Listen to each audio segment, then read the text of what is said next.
new week, brand new look on this Steeda Silver Bullet, and let's go over what went down at the track. You could probably tell by the title, it wasn't too good.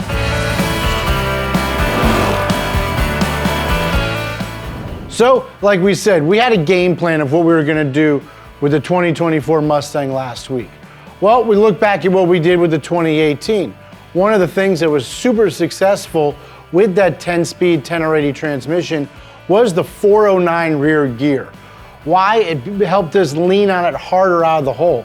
Any drag racer knows, whatever you save going to 60 feet typically doubles by the end of the track. So we went a 177 short time with it our first time out. Well, we looked at our 10-second time slips from our 2018 and it was going to 167. So we felt if we could lean on it harder to 60 feet, shave a tenth of a second, that put us down to 11.0. So we're super excited. That's why we just threw in the 409 rear gear. We also want to address a couple other things that we simply ran out of time. We wanted to take out the rear bumper bar, replace it with this lightweight Steeda unit. We also wanted to swap the factory battery for a lighter weight unit that's going to save about 30 pounds. Once again, any weight you could take out of the car is going to allow it to go quicker. And we're hopeful these mods will put us into the 10s on Friday night. So one of the other things we wanted to address last week was the look of the car, right? I got beat up by my wife of why is it the same color? I tried to explain the 2018 was ingot silver, the new one's iconic silver. It didn't matter. Decal placement, Steeda hardcore, they just look too similar. In fact, when we showed up to the track last Friday night, the guy signed the waiver at the front entrance. Oh, Scott, nice to see you got the 2018 back out. It's not a 2018, it's a 2024. Guy in the tech lane, ooh, that thing goes 8s. We're trying to go 11s. So, the car, for whatever reason, ended up looking exactly like the old one. So we knew we had to change the design of the car, the look of the car. So we got with our talented marketing team. Eric hooked it up with some renderings, some concepts, and we sent it over to Michael Keys here in Valdosta, Georgia at Vinyl Destination to turn around a one-day wrap job on the Steeda Silver Bullet. And let's face it, I think it looks pretty damn good. The other thing that we didn't get a chance to install last week was a set of the new Bear brakes. I said we used the 2018 as a donor car, well, that's what it was. But we actually had a really cool set of blue ice brakes coming in from our friends over at Bear Brakes, so we were able to add those to the Silver Bullet as well. So, we got the car loaded up Friday afternoon, and we headed up to South Georgia Motorsports Park to see if we could run in the 10s.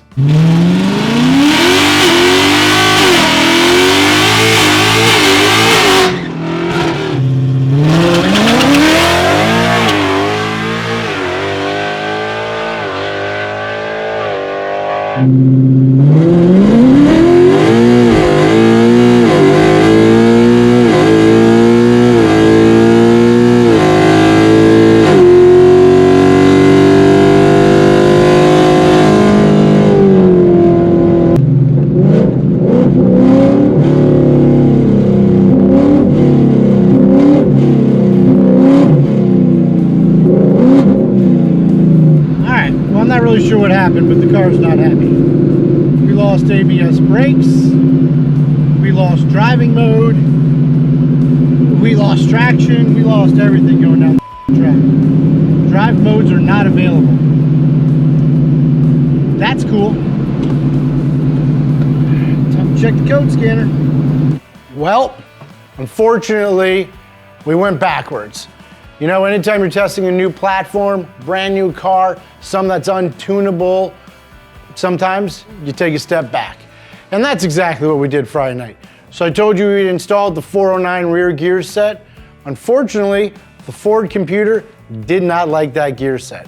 I lost all driving modes, the dash is changing going down the track, it's not shifting properly. It was really an unhappy camper. And there wasn't quite much we could do, because by the time we figured out that we were losing drive modes and we had to keep clearing codes in the car, we also discovered that 409 rear ratio that we put in the car actually came out of our Autocross EcoBoost. Now, it used to be way back in 2018 in the original Silver Bullet. but it spent a lot of time with Jamie Bell in the autocross Corso. Well, autocross, the firm, things like that, Mustang week, it can be really hard on that rear differential, right? Because the whole purpose is to try to apply power to the rear tires evenly. When you're going around corners, it's constantly slipping. Now we might only be making 450 horsepower, but when you're trying to sit there and foot brake the car as hard as you can at that starting line, it's gonna put a lot of stress on that rear diff as well. Going back and looking at the video after just the first couple passes, we found out we were doing a one wheel peel. Passenger side wheel wasn't even spinning in the burnout box, which explained why the car was getting out of shape every time it was coming out of the burnout box. So unfortunately, that ended our night prematurely. Like I said, the computer wasn't happy with the 409 rear ratio, and with the differential doing a one wheel peel, we know we were kind of screwed. Even though the car did go a 176 short time spinning with one wheel, we know we got more left in this. We're gonna go back to the drawing board, probably throw in those 355 gears again.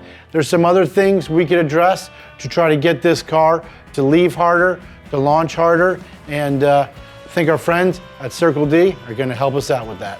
Also, my friend Jason up there at 1320 Junkie has a brand new intake manifold, dual throttle body, did some before and after dyno testing. We're gonna see if we can sneak that on this week as well to make that push into the 10s, since that 409 rear end really didn't work. So, hit like, subscribe, follow us on all of our social channels, TikTok, Facebook, YouTube, Instagram.